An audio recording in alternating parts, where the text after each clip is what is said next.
Përshëndetje të nderuar zonja dhe zotrim, përshëndetje të dashur miq, ja ku po ritakohemi sërish me mua Tirona Lilin për të ndarë letrën e radhës. Këtë herë do të ndaj një letër shumë të dhimbshme, një letër të shkruar nga një motër drejtuar vllaut të saj, për shkatërimin që i ka ndodhur kësaj familje, një nuse që në fakt nuk e do kunatën dhe një nuse që e shikon kunatën të tepërt. I dashur vëllau im, po ta shkruaj këtë letrën me zemrën copë copë. Nuk e di nëse do ta lexosh deri në fund, por unë nuk mund ta mbaj më këtë dhimbje brenda vetes. Kam shumë kohë që hesht, kam shumë kohë që qaj fshehur azi, vetëm që të mos të bëhem një barë për ty. Më kujtohet kur ne ishim të vegjël, nuk kishim shumë pasuri, por kishim njëri tjetrin. Ti më mbroje në çdo hap, kur dikush më ngacmonte, ishe i pari që më dilje në krah. Më thoshe gjithmonë sa të jem unë gjallë, askush nuk mund të të bëj ti keq.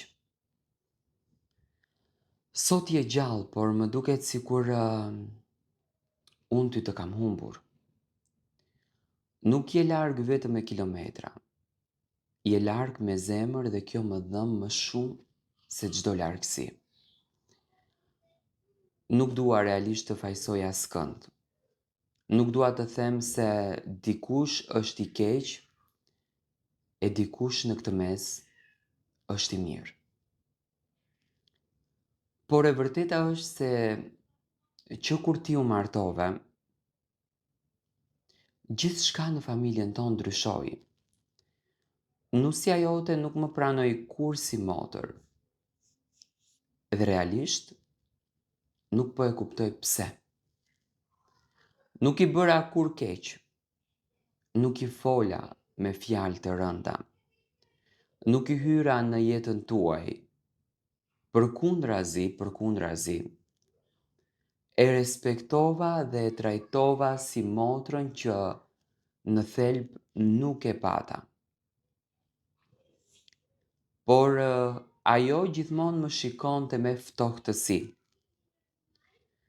Çdo vizitë e imja dukej sikur motrën në thelb e bezdiste. Çdo telefonat ishte një arsye për debat.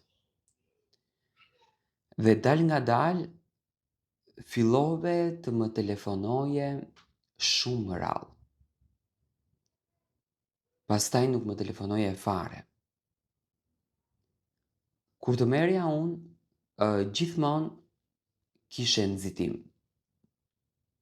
Flasi më vonë, jam i zënë, nuk mundem tani.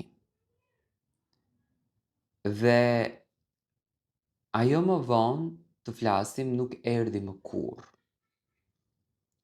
Më dhëm fakti që nuk e kuptove sa shumë po largoheshe nga familja jo.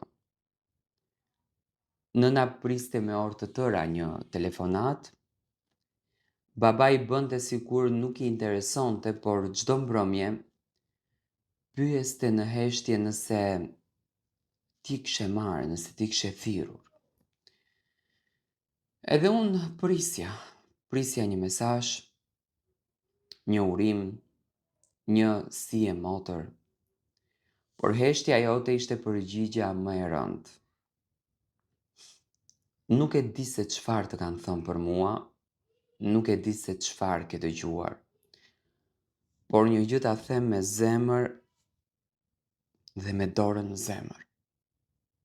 Unë nuk kam folur kur keq për ty, por as edhe për gruan tënde. Kam mbajtur kokën ulur vetëm që ti të ishe i lumtur. Edhe kur njerëzit më pyesnin pse nuk vini më bashk, unë buzëqeshja dhe thosha se je i zënë me jetën tënde. Gënjeja për të mbrojtur emrin tënd, sepse në thelb je vëllau im. Gjaku nuk ndryshon, por zemra ime është lodhur, tashmë duke pritur. Nuk e di nëse e kupton se sa herë kam qarë e sa herë kam parë fotografit tona të fëmijërisë dhe kam pyetur veten ku humbi ai vëllai që më mbante dorën, ku shkoi. Nuk dua të të ndaj nga askush. Gruaja jote është zgjedhja jote dhe duhet ta respektosh atë zgjedhje. Por askush nuk duhet të të kërkoj të heqësh dorë nga motra, nga nëna apo nga babai. Familja nuk është garë, dashuria nuk ndahet në pjesë, ka vend për të gjithë ne. Nëse dikush të detyron të zgjedhësh mes gruas dhe familjes, atëherë po të merr një pjesë të shpirtit. Unë nuk dua as një gjë nga ty, as para, as dhurata, as ndihmë.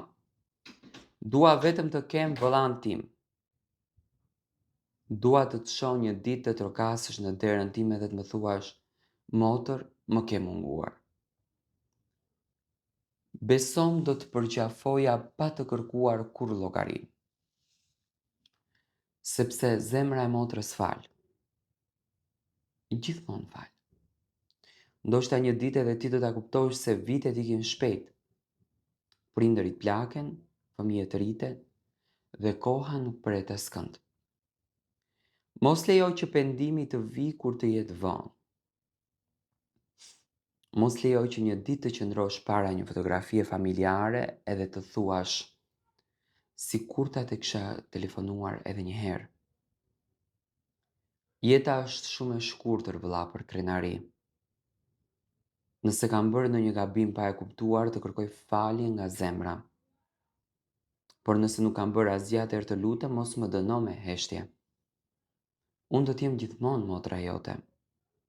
Edhe nëse nuk më hap derën, edhe nëse nuk më telefonon, edhe nëse nuk më fton në gëzimet e tua, do të lutem gjithmonë për ty. Të uroj gjithmonë shëndet dhe jetë, sepse kështu bën një motër. Në fund të kësaj letre dua të them vetëm një gjë. Nëse një ditë zemra jote të thotë të më kërkosh, mos ki frikë. Nuk do të gjesh zemërim tek unë. Do gjesh vetëm lotë, gëzimi dhe një përqafim që unë personalisht e kam pritur prej vitesh. Mos haro kur.